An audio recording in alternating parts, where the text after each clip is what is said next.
Hey guys, আসসালামু আলাইকুম। কেমন আছো তোমরা সবাই? আশা করছি অনেক ভালো আছো।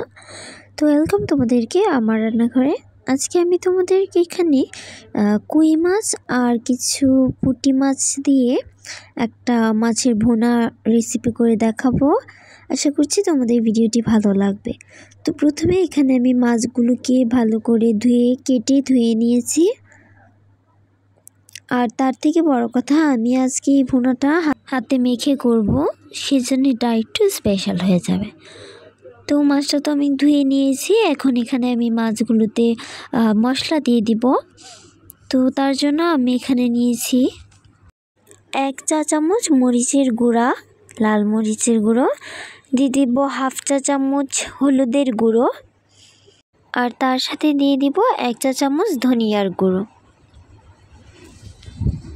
এখানে আমি বড় সাইজের 2টা পেঁয়াজ কুচি করে নিয়েছি, সেটা এখানে দিয়ে দিব। ভুনা কোনো তরকারিতে কিন্তু সবসময় পেঁয়াজটা একটু বেশি দিতে হয়, কারণ এটাতে পেঁয়াজটাই মশলা মানে আলু কিংবা যাই বলো সেটার কাজ করে সবজিটার। আর এখানে আমি দিয়ে দিয়েছি 6-7টা কাঁচামরিচ মাঝখানে ফালি করে, আর দিয়ে দিব স্বাদ মতো লবণ। এটা তোমাদের উপর ডিপেন্ড করে যে তোমরা ঠিক কতটুকু লবণ খাবে সেই ততটুকুই দিবে। আর এখানে দিয়ে দিব পরিমাণ মতো অল্প তেল, বেশি তেল দেওয়ার দরকার নেই মোটামুটি। এখন ভালো করে মাখিয়ে নিতে হবে সবগুলো মশলার সাথে, মাছগুলো মশলার সাথে ভালো করে মিশিয়ে নিতে হবে। তোমরা কমেন্টে জানাবে যে তোমাদের হাতে মাখানোটা বেশি ভালো লাগে নাকি এমনিতে যে ভুনা করা হয় পেঁয়াজটা আগে ভেজে ওইভাবে।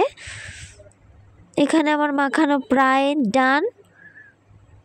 একটু পানি দিয়ে দিয়েছি যাতে মাখাটা একটু মাখা মাখা হয়, এই যে একটু পানি দিয়েছি।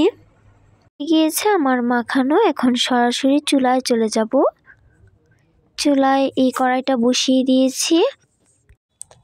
এখন এটাকে ভালো করে জাল করে নিতে হবে।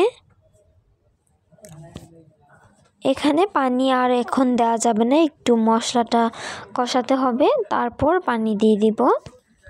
নেড়ে চেড়ে ভালো করে একটু কষিয়ে নিব মশলাটা। তোমরা ভিডিওটি না টেনে পুরোটা ভিডিও দেখবে, আশা করছি ভালো লাগবে। এখন এটাকে ঢাকনা দিয়ে ঢেকে 5 মিনিটের মতো জাল করে নিব।